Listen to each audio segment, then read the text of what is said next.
VisiBot. Bem-vindo a Leitão.art.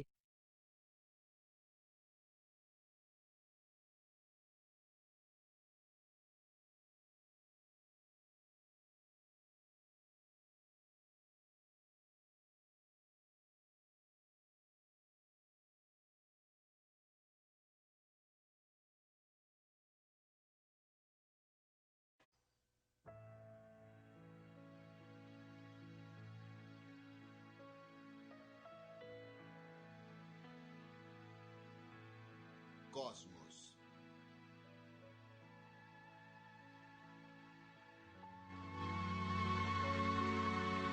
De Carl Sagan.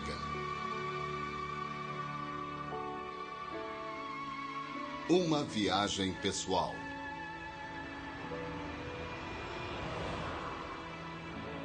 Distribuição Sinapse. Os Segredos de Marte.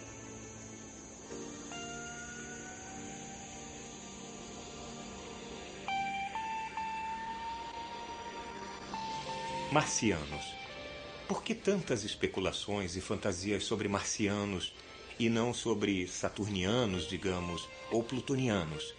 Porque Marte aparenta ser, à primeira vista, muito parecido com a Terra. É o planeta mais próximo cuja superfície podemos ver. Há calotas de gelo polares, nuvens brancas errantes, violentas tempestades de poeira, padrões que mudam sazonalmente e até um dia de 24 horas. É tentador pensar nele como um mundo habitado. Marte tornou-se um tipo de arena mítica, na qual projetamos nossos medos e esperanças terrestres. Os mitos mais atormentadores sobre Marte provaram-se errados. Então, alguns foram para o extremo oposto e concluíram que o planeta é de pouco interesse. Eles começaram a cantar um blues para o planeta vermelho. Mas o Marte verdadeiro é um mundo de maravilhas. Suas perspectivas futuras são muito mais intrigantes do que nossas antigas apreensões sobre ele. Em nossa época, nós esquadrinhamos as areias de Marte, estabelecemos uma presença lá e preenchemos um século de sonhos.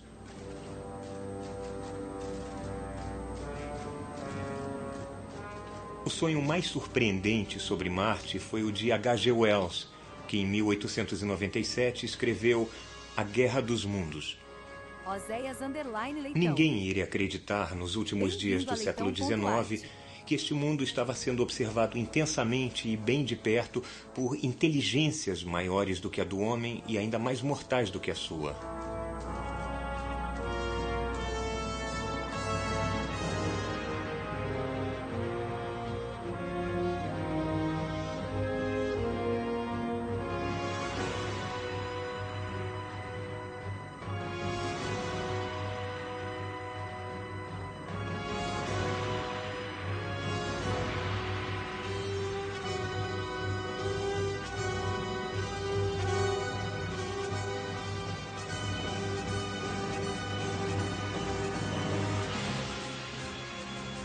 Enquanto os homens ocupavam-se com seus vários assuntos, foram examinados e estudados minuciosamente, talvez quase tão de perto quanto um homem com um microscópio poderia examinar as criaturas transientes que fervilham e multiplicam-se em uma gota d'água.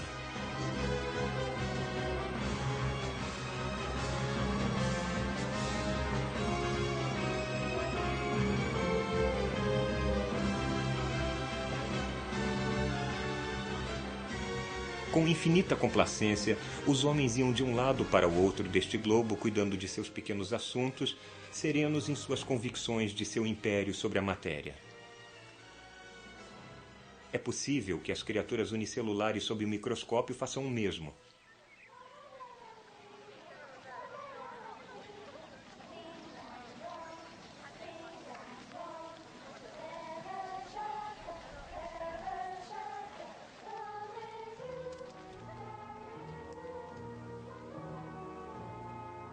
Ninguém pensou nos mundos antigos do espaço como fontes de perigo humano, e nem para rejeitar a ideia da vida neles como impossível ou improvável.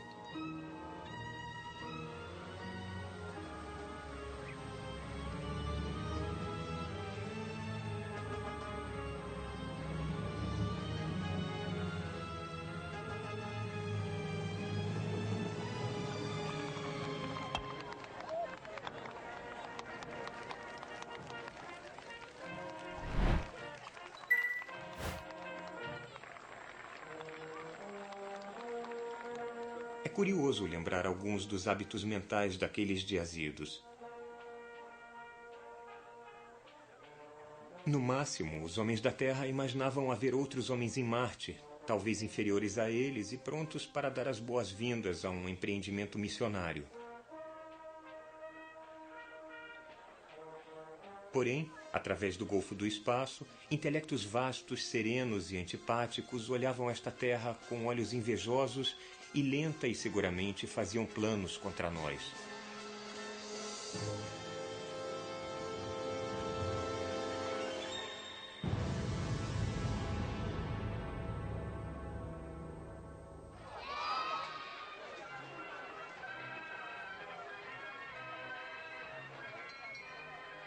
O romance de Wells capturou a imaginação popular da era vitoriana.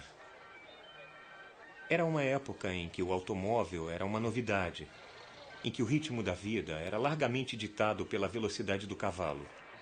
A este mundo, Wells apresentou uma fantasia interplanetária com naves espaciais, armas de raios e alienígenas implacáveis.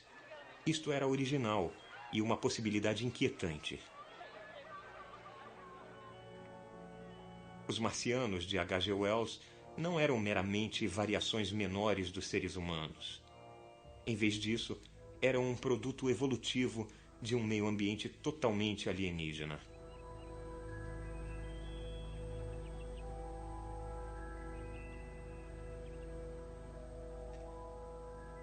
Quarenta anos depois, esta fantasia ainda era capaz de assustar milhões nos Estados Unidos agitados pela guerra, quando foi dramatizada no rádio pelo jovem Orson Welles.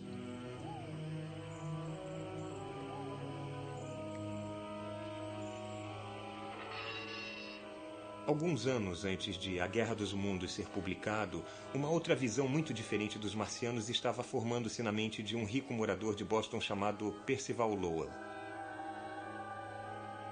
Os marcianos de H.G. Wells eram um jeito do romancista a examinar a sociedade contemporânea através de olhos alienígenas. Mas os marcianos de Percival Lowell eram, acreditava ele, muito reais.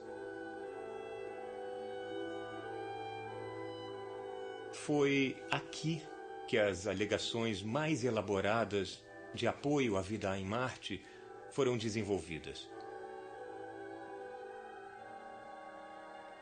Lowell dedicou-se de modo amador à astronomia quando jovem.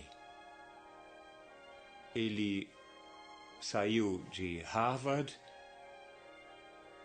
teve uma nomeação diplomática semi-oficial para a Coreia e, fora isso, se engajou nas ocupações usuais da riqueza em sua época. Mas seu eterno amor era o planeta Marte. Lowell ficou eletrizado pelo anúncio em 1877 por um astrônomo italiano, Giovanni Schiaparelli, de canali em Marte. Schiaparelli tinha reportado durante uma passagem de Marte próxima à Terra uma intrincada rede de linhas retas simples e duplas cruzando as áreas brilhantes de Marte. Bom, canali em italiano quer dizer regos ou sulcos, mas foi prontamente traduzido como canais, uma palavra que compreensivelmente tem uma certa implicação de projeto inteligente. Uma Marte-mania varreu a Europa e a América e Percival Lowell viu-se preso a ela. Em 1892, com problemas de visão, Schiaparelli anunciou que estava desistindo de observar Marte. Lowell resolveu continuar o trabalho.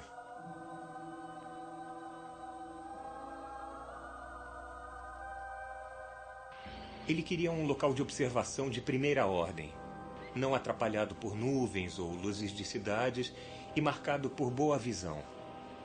Visão é o jargão dos astrônomos para uma atmosfera estável, através da qual o tremeluzir de uma imagem no telescópio é minimizada.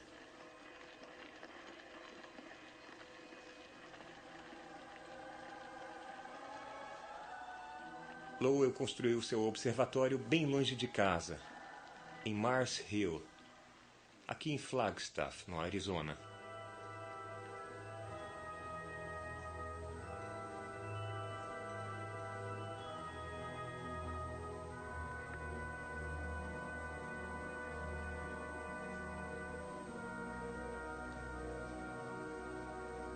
Lowell desenhou os aspectos da superfície de Marte e, particularmente, os canais que o impressionavam tanto. Bom, observações desse tipo não são fáceis. Você fica longas horas no telescópio no frio do início da manhã. Na maior parte do tempo, a visão é de má qualidade. Quando a visão é ruim, a imagem de Marte borra e distorce. E você tem que ignorar o que observou.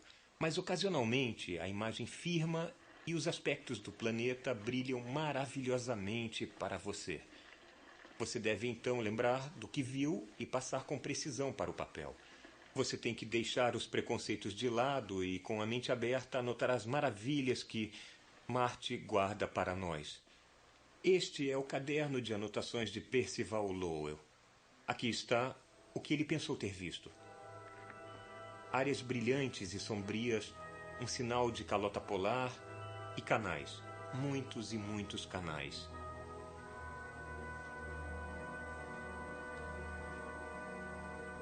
Lowell acreditava estar vendo uma rede de grandes canais de irrigação que circundava o globo, Cata. levando água do derretimento das calotas Bem-vindo a polares para os Leitão.art. sedentos habitantes das cidades equatoriais. Ele acreditava veementemente que o planeta era habitado por uma raça mais velha e mais sábia, talvez muito diferente de nós. Ele acreditava que as mudanças sazonais nas áreas sombrias eram devidas ao crescimento e à deterioração da vegetação. Ele acreditava que Marte era fundamentalmente como a Terra. De modo geral, ele acreditava demais.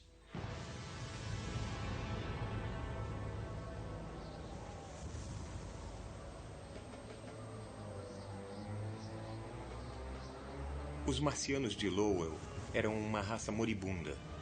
Suas outrora grandes cidades tinham ficado em ruínas. Lowell acreditava que o clima marciano estava mudando, que a preciosa água estava escorrendo para o espaço, que o planeta estava virando um mundo deserto. Os canais, pensou ele, eram uma última medida desesperada, um esforço heróico de engenharia para conservar a água que escasseava. Mas a tecnologia marciana, embora bem mais avançada do que a nossa, era inadequada para deter uma catástrofe planetária.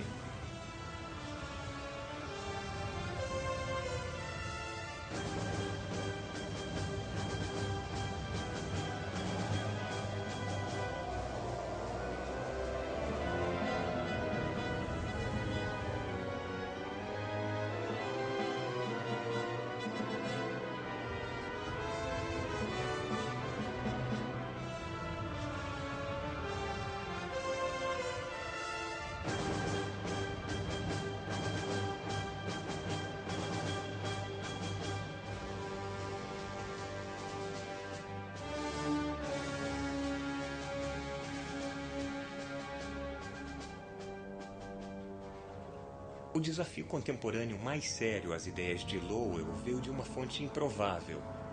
O biólogo Alfred Russel Wallace, co-descobridor da evolução pela seleção natural. Wallace mostrou corretamente que o ar em Marte era frio e rarefeito demais para permitir a existência de água líquida. Ele escreveu que só uma raça de loucos iria construir canais sob tais condições. Os marcianos de Lowell eram benignos e auspiciosos, até um pouco como deuses, muito diferentes da ameaça malévola proposta por H.G. Wells e Orson Welles em A Guerra dos Mundos. Os dois conjuntos de ideias passaram para a imaginação pública através dos suplementos dominicais, da ficção científica e de agitadas gerações de crianças de 8 anos, ao fantasiarem que um dia poderiam viajar para o distante planeta Marte. Eu lembro de ler com fascinação ofegante os romances de Marte de Edgar Rice Burroughs.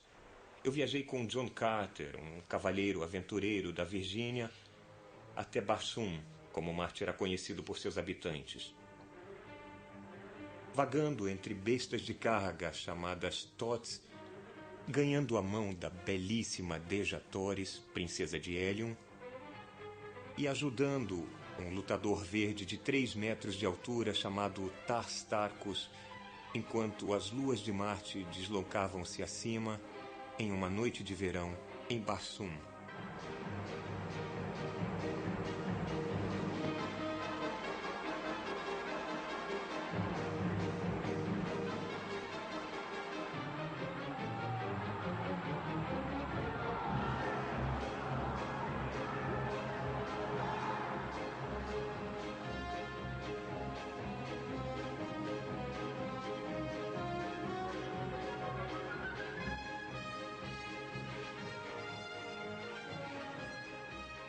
Isso fez gerações de crianças de 8 anos, eu entre elas, a considerar a exploração dos planetas como uma possibilidade real, imaginando se nós mesmos um dia poderíamos viajar ao misterioso e distante planeta Marte. John Carter ia para Barsoom ficando em um campo aberto, abrindo as mãos e desejando muito estar em Marte. Eu lembro de passar horas da minha infância ao anoitecer com os braços resolutamente estendidos em um campo aberto, implorando ao que eu acreditava ser Marte para ser transportado para lá. Mas nunca deu certo. Tinha que ter um jeito melhor. E tinha. A estrada real para Marte foi aberta por um garoto que adorava foguetes.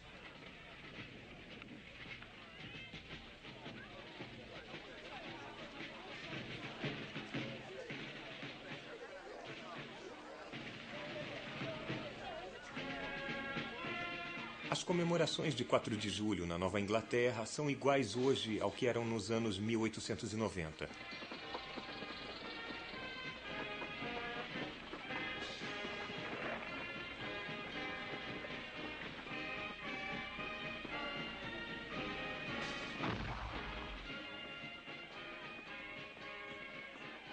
Na época, como agora, o ponto alto das festividades do dia era uma exibição de ativos fogos de artifício.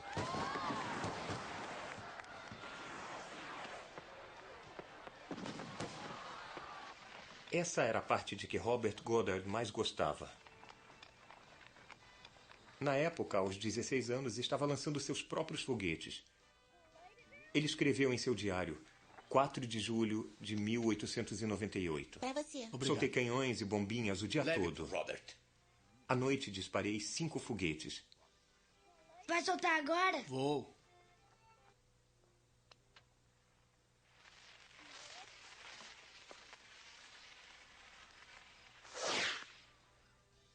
Uau! Naquele mesmo ano, A Guerra dos Mundos estava sendo publicado em série no jornal Boston Post. Goddard lia avidamente cada palavra. Os jornais de Boston também estavam publicando conjecturas intrigantes de um professor Lowell, a cujas aulas Goddard compareceria mais tarde.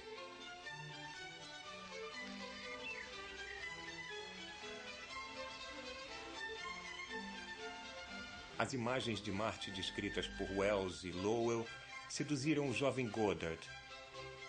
E aos 17 anos, em 19 de outubro de 1899, elas cristalizaram-se em uma visão decisiva que deu direção e propósito à sua vida.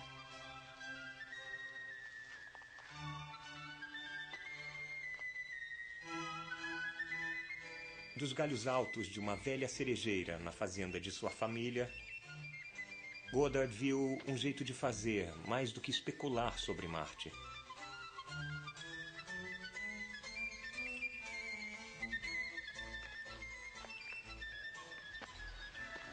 Antes que alguém tivesse voado em um avião ou escutado um rádio, Goddard resolveu inventar uma máquina que viajaria até o planeta Marte.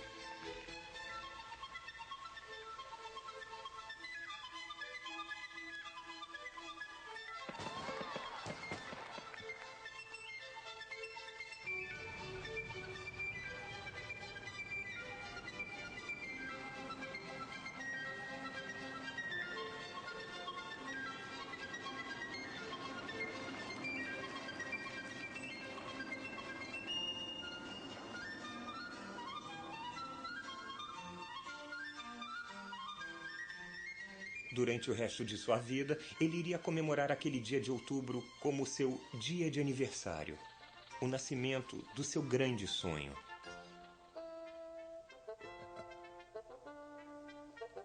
Por volta de 1920, após anos de estudos de física e engenharia, ele estava fazendo experiências com foguetes de combustível líquido.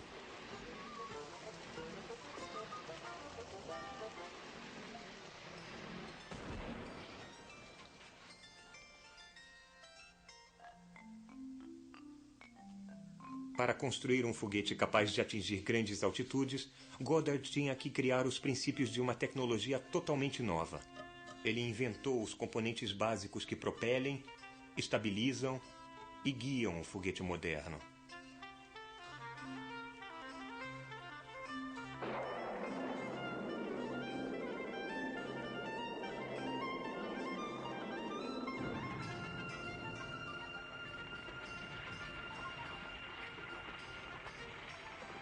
Era um trabalho esmerado e difícil, mas Goddard aceitou com calma os muitos reveses. Ele esquadrinhava os destroços de cada experiência em busca de pistas para guiar a próxima. Constantemente refinando técnicas antigas e inventando novas, ele levou gradualmente o foguete de brinquedo perigoso e o pôs a caminho de tornar-se um veículo interplanetário.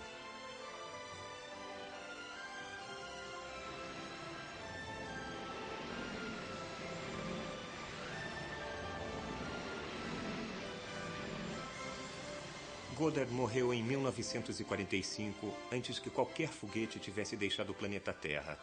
Embora Marte tenha sido sempre seu objetivo, Goddard sabia que tal meta seria ridicularizada. Em público, ele advogava o objetivo bem mais modesto de voar até a Lua.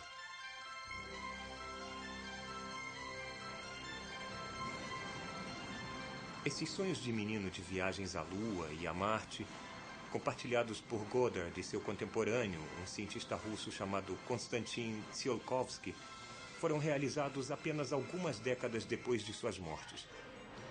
E aconteceu que o primeiro planeta a ser explorado por foguete foi a Terra.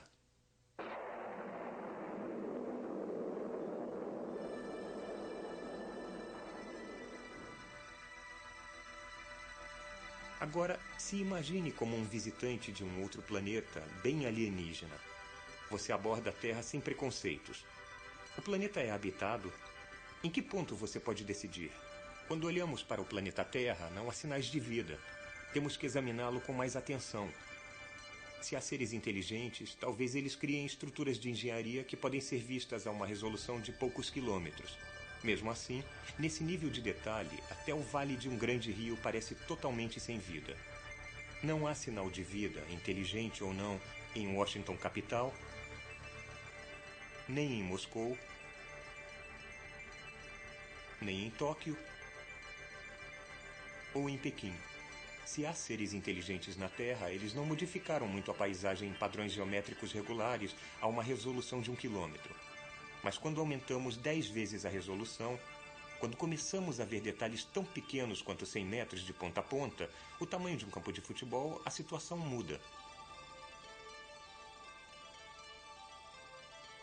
Muitos lugares da Terra parecem cristalizar-se, revelando um padrão intrincado de linhas retas, quadrados, retângulos e círculos.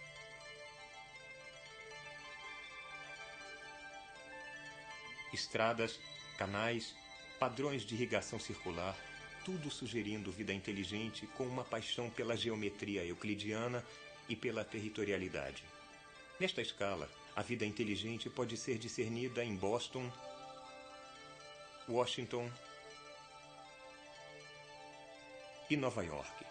À resolução de 10 metros, também descobrimos que os terrestres gostam de construir para cima.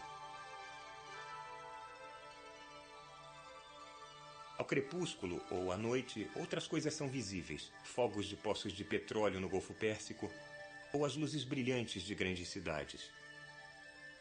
À resolução de 1 metro, nós divisamos organismos individuais, focas em banquisas de gelo ou pessoas em esquis. A vida inteligente na Terra revela-se primeiro pela regularidade geométrica de suas construções. Se a rede de canais de Lowell realmente existisse, a conclusão de que seres inteligentes habitavam aquele planeta também poderia ser forçosa. Mas não há rede de canais. A nossa espaçonave não tripulada examinou Marte com 1000 vezes mais detalhes do que qualquer olhar transitório através do telescópio de Percival Lowell. Não há dúvida de que os canais marcianos tinham origem inteligente. A única dúvida era de que lado do telescópio a inteligência estava. Onde temos emoções fortes, somos propensos a nos enganar. Mesmo assim, mesmo sem os canais, a exploração de Marte evoca o tipo de êxtase que Colombo e Marco Polo devem ter sentido. Nós vemos muitas crateras de impacto, mas não achamos canais, nenhum único. Há linhas falhadas na superfície e padrões complexos de escarpas e vales, mas são pequenos demais e estão nos lugares errados para serem os canais de Lowell. E eles não parecem ter sido construídos. Há muitos sinais de água. Vales de rios antigos serpenteiam entre as crateras. O Vale Nergal, que recebeu o nome do deus da guerra babilônio, tem 1000 quilômetros de comprimento e 1 bilhão de anos. Parece que houve uma época em que Marte era muito mais quente e úmido do que é hoje. Eu fico pensando se já surgiu vida nas águas turvas dessa grande bacia hidrográfica. As águas fluíam na mesma época em que os grandes vulcões do Planalto Tarsis se formaram, antes dos atuais continentes da Terra se formarem. Deve ter sido uma época animada em Marte. Igualmente antigo é o Vale Mariner, um abismo estranho, vasto e enevoado. Se estivesse na Terra, ele se estenderia de Nova York até Los Angeles. Deslizamentos de terra e avalanches erodem lentamente suas paredes que caem no chão do vale. Lá, os ventos removem as partículas e criam imensos campos de dunas de areia. Sinais de ventos fortes estão por todo o planeta Marte. Frequentemente, as crateras têm, formando trilhas atrás delas, longas fileiras de material brilhante ou escuro soprado pelos ventos, venezianas naturais do clima na superfície marciana. Para a areia ser soprada na rarefeita atmosfera marciana, os ventos têm que ser muito fortes, às vezes aproximando-se de metade da velocidade do som. Mas alguns dos padrões são tão estranhos e intrincados que não podemos ter certeza se são causados por areia soprada pelo vento. Há outras marcas estranhas. Solo sulcado, quase lembrando um campo arado gigante com 1 bilhão de anos. E um dos aspectos mais estranhos de Marte, as pirâmides de Elysium, 10 vezes mais altas do que as pirâmides do Egito.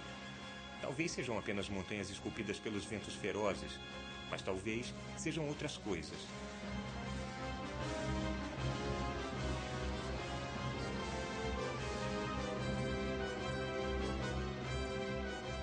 Que maravilha seria planar sobre a superfície de Marte, sobrevoar o Olympus Mons, o maior vulcão conhecido do Sistema Solar.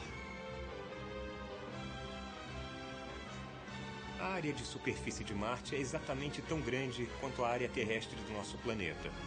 Vai levar um bom tempo até este planeta ser totalmente explorado. O único canal de Percival Lowell que corresponde a alguma coisa real é o Vale Mariner. Com 5.000 quilômetros de comprimento, é um pouco difícil não vê-lo, mesmo da Terra. O Grand Canyon do Arizona caberia em um de seus menores afluentes. Um dia, nós vamos adernar pelos corredores do Vale dos Mariners.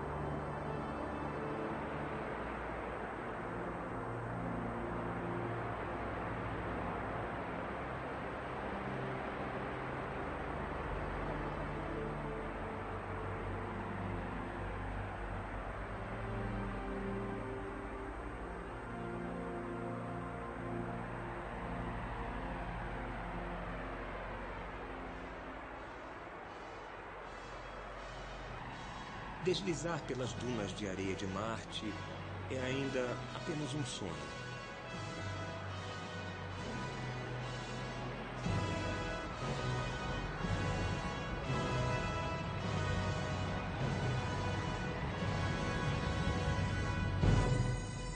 Mas nós temos, na verdade, enviado emissários robôs a Marte.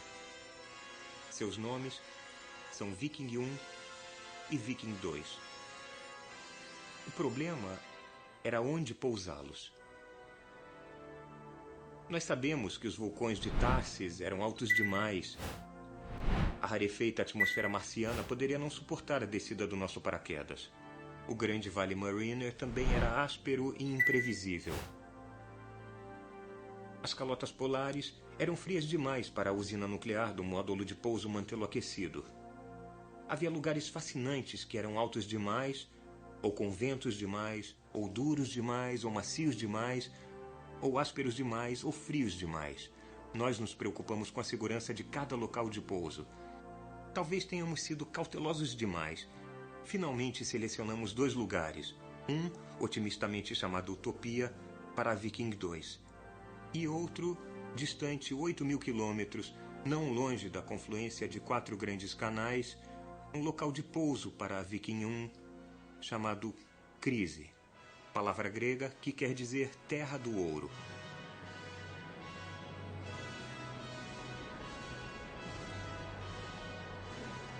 Então, depois de uma viagem de 100 milhões de quilômetros, em 20 de julho de 1976, a Viking 1 pousou bem no alvo, na planície Crise.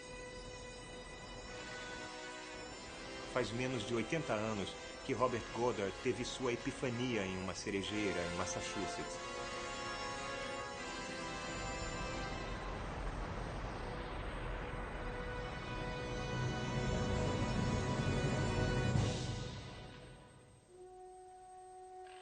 Após hibernar por 1 ano durante sua passagem interplanetária, a Viking acordou em um outro mundo.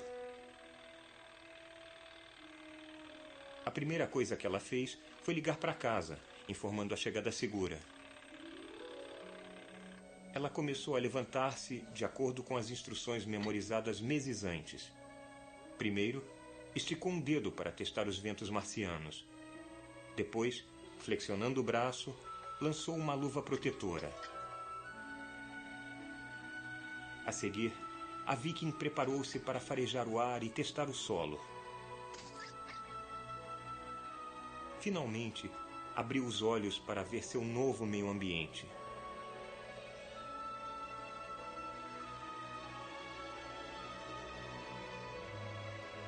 A primeira tarefa de imagem da Viking foi fotografar seu próprio pé. Caso a Viking fosse afundar em areia movediça marciana, nós queríamos saber disso antes dela desaparecer. Na Terra, esperamos sem fôlego pelas primeiras imagens. A Viking pintou a sua foto em pinceladas verticais, linha a linha, até que com enorme alívio, nós vimos a sapata assentada com segurança no solo marciano. Esta foi a primeira imagem recebida da superfície de Marte.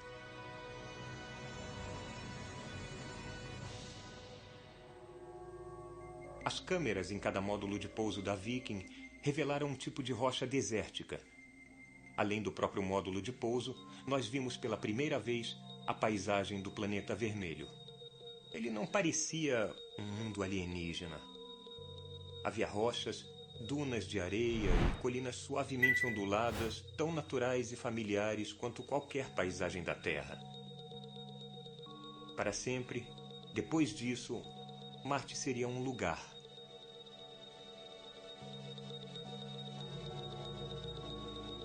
Nós descobrimos que o ar marciano era menos de 1% denso do que o nosso, e feito em sua maior parte de dióxido de carbono.